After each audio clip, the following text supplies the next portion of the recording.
साथ जो योजना है 1990 से 1992 के दौरान क्या क्या हुआ। सिडबी बैंक की स्थापना हुई। भारतीय लघु उद्योग विकास बैंक जिसे सिडबी कहते हैं, इसकी स्थापना 2 अप्रैल 1990 ईस्वी को हुई थी। नरौरा संयंत्र की स्थापना जो नरौरा है, इस संयंत्र की स्थापना 1991 में की गई। भारत में आर्थिक उदारीकरण की स्थापना 1991 में प्रारंभ हुआ। भारत में एलपीजी मॉडल आया।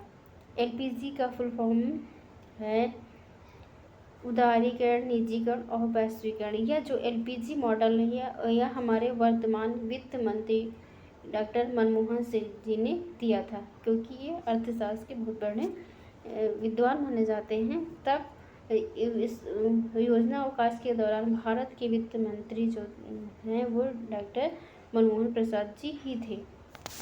एलपीजी नीति 1991 में आई थी।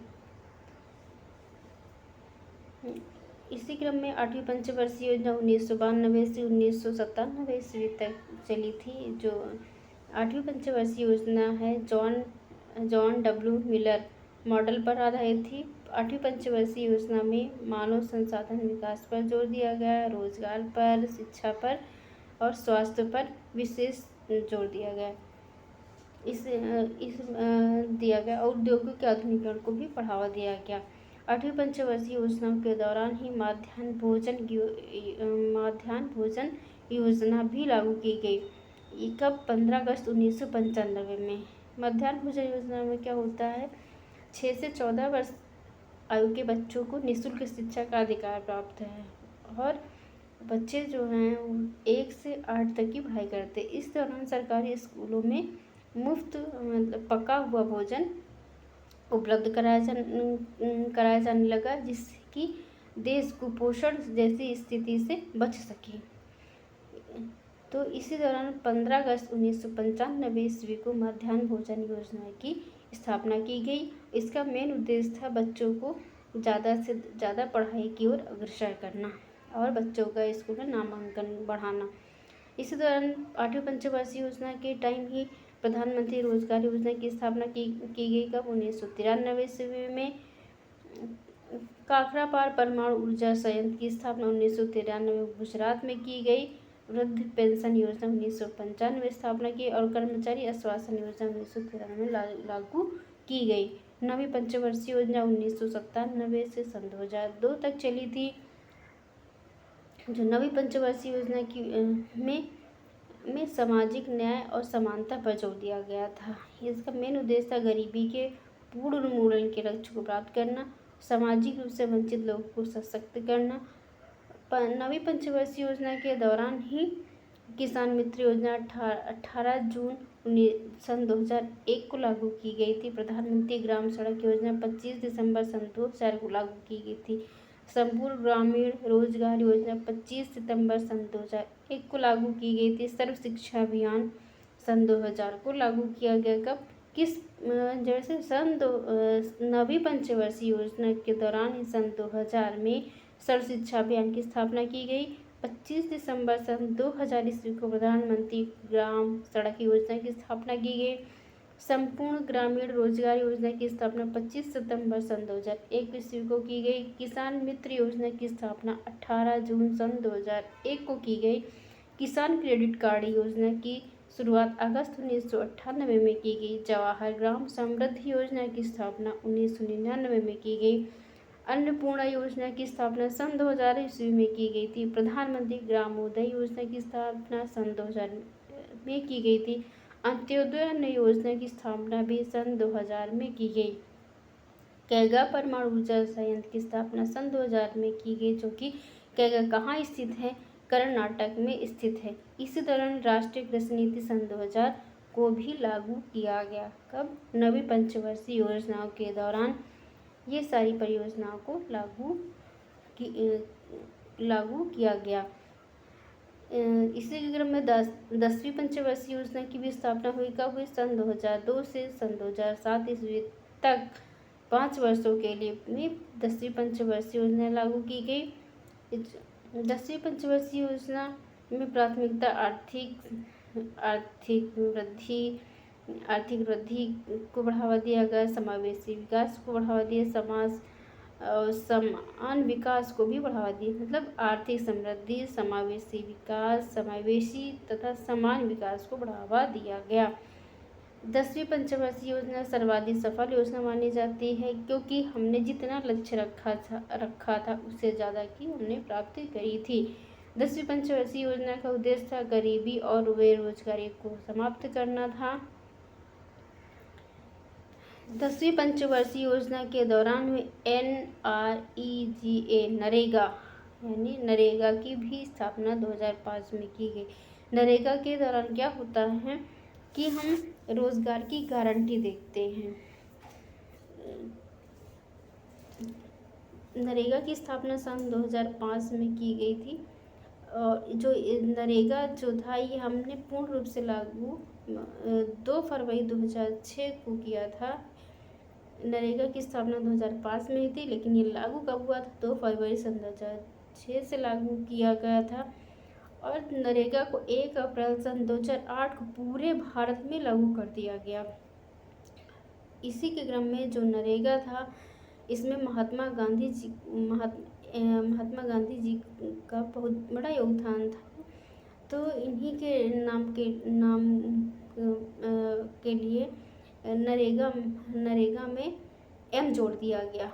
महात्मा गांधी ग्रामीण गारंटी योजना करने के लिए सन 2000 में नरेगा का नाम मनरेगा कर दिया गया, जिसमें नरेगा में 100 दिन के काम की गारंटी दी जाती है। उन्हें काम के बदले उन्हें पैसे भी दिए जाते हैं। 10वीं पंचवर्षीय योजना के दौरान ही राजीव गांधी ग्रामीण विद्युत योजना की स्थापना सन 2005 में की गई। राष्ट्रीय जैव विविधता प्राधिकरण की स्थापना 1990 में की गई थी। ये जो राष्ट्रीय जैव विविधता प्राधिकरण है चेन्नई का तमिलनाडु में से ही इसकी स्थापना की गई। कब? 1990 में। 11वीं पंचवर्षीय योजना सन 2007 से 2012 तक लागू थी। जो 11वीं पंचवर्षीय योजना ये श्री रंगराजन मॉडल पर आधारित थी। इसमें प्राथमिकता जो दी गई थी तीव्र और समावेशी विकास पर जोर दिया गया। 11वीं पंचवर्षीय योजना में प्राथमिकता तीव्र और समावेशी विकास पर दिया गया, जिससे GDP में सर्वाधिक वृद्धि हुई। 11वीं पंचवर्षीय योजना के दौरान GDP में सर्वाधिक वृद्धि कितनी हुई थी? 9% हुई थी। भारतीय खाद्य सुरक्षा मानक प्राधिकरण की स्थापना फसाई जिसे हम बोलते हैं, इसकी स्थापना 5 सितंबर सन 2008 को की गई थी। शिक्षा का अधिकार अधिनियम 2009 में आया था। प्रधान श्रम एवं रोजगार योजना सन 2008 से 2009 में आई थी। राष्ट्रीय माध्यमिक शिक्षा अभियान मार्च 2009 में आया था। राष्ट्रीय किसान नीति की स्थापना सन 2007 में की गई। इन सभी को कब किया गया? 11वीं पंचवर्षीय योजना के दौरान ही किया गया। एक बार रिपीट कर देते हैं। 11वीं पंचवर्षीय योजना श्री रंगराजन मॉडल पर आधारित थी, जिसमें प्राथमिक तीव्रता और समावेशी विकास पर दिया गया। 11वीं पंचवर्षीय योजना के दौरान सर्वाधिक GDP में वृद्धि हुई। कितना हुआ? 9% हुई थी। भारतीय खाद्य सुरक्षा मानक प्राधिकरण की स्थापना फसाई की स्थापना 5 सितंबर सन 2008 को की गई थी। शिक्षा का अधिकार अधिनियम सन 2009 में आया था। प्रधानमंत्री श्रम एवं रोजगार योजना सन 2008 से 2009 में आई थी। राष्ट्रीय माध्यमिक शिक्षा अभियान मार्च 2009 में आया था। राष्ट्रीय किसान नीति की स्थापना सन 2007 में की गई। कब? किस दौरान की गई? 11वीं पंचवर्षीय योजना के दौरान की गई। यह अंतिम परियोजना है। इस 12वीं पंचवर्षीय योजना 2012 से 2017 तक चली है, जिसका उद्देश्य है त्रिउतर धारणीय विकास तथा अधिक समावेशी विकास। धारणीय का मतलब ये होता है कि हम किसी भी चीज़ को यूज़ करें और अपनी पीढ़ी को यूज़ भी कर ले, हमारी आने वाली पीढ़ी के लिए बचा भी रहे, जिससे आगे संकट न उत्पन्न होने पाए। 12वीं पंचवर्षीय योजना के दौरान दीनदयाल अंत्योदय योजना की स्थापना सन 2016 में की गई थी। प्रधानमंत्री वय वंदन योजना 1 जनवरी सन 2017 में की गई थी। प्रधानमंत्री आवास योजना की स्थापना 20 नवंबर सन 2016 में की गई। प्रधानमंत्री मुद्रा योजना की स्थापना 8 अप्रैल सन 2015 में की गई। प्रधानमंत्री कृषि सिंचाई योजना की स्थापना 1 जुलाई सन 2015 को की गई। भारत में पंचवर्षीय योजना के वास्तुकार PC महालनोबिस जी को माना जाता है। 1 जनवरी सन 2015 से पंचवर्षीय योजना को समाप्त कर दिया गया। इसके स्थान पर नीति आयोग का गठन किया गया। नीति जो आयोग है, नीति का इंग्लिश फुल फॉर्म है national institution for transforming India. NITI Aayog को थिंक टैंक भी कहते हैं। नीति आयोग के पहले अध्यक्ष प्रधानमंत्री नरेंद्र मोदी जी को माना जाता है। इसके वर्तमान उपाध्यक्ष हैं सुमन बेरी जी हैं। वर्तमान CEO BV सुब्रमण्यम जी हैं। जो 12वीं पंचवर्षीय योजना ये सफल योजना मानी जाती है। पहली, दूसरी, छठी, 7वीं और 10वीं सर्वाधिक और 11वीं ये सफल पंचवर्षीय योजनाएं थी। सफल पंचवर्षीय योजना कौन कौन सी थी? पहली, दूसरी, छठवीं, 7वीं, 8वीं और 10वीं और 11वीं जो है ये सफल परियोजनाएं पंचवर्षीय परियोजनाएं थी। और असफल थी तीसरी, चौथी, 5वीं पंचवर्षीय योजना ये असफल परियोजनाएं थी। तीसरी पंचवर्षीय में क्या हुआ? भारत पाक युद्ध हुआ था, भारत चीन युद्ध हुआ था और 1971 5वीं पंचवर्षीय योजना के दौरान ही भी 1971 ईस्वी में भारत और पाक युद्ध हुआ था। इस युद्ध के कारण ही जो स्थिति में स्थिति थोड़ी सी अच्छी नहीं रही, इसलिए असफल योजनाएं थी। इसी के क्रम में हम अपने वीडियो को समाप्त करते हैं। आपको जो टॉपिक पे वीडियो चाहिए हम प्रोवाइड करेंगे।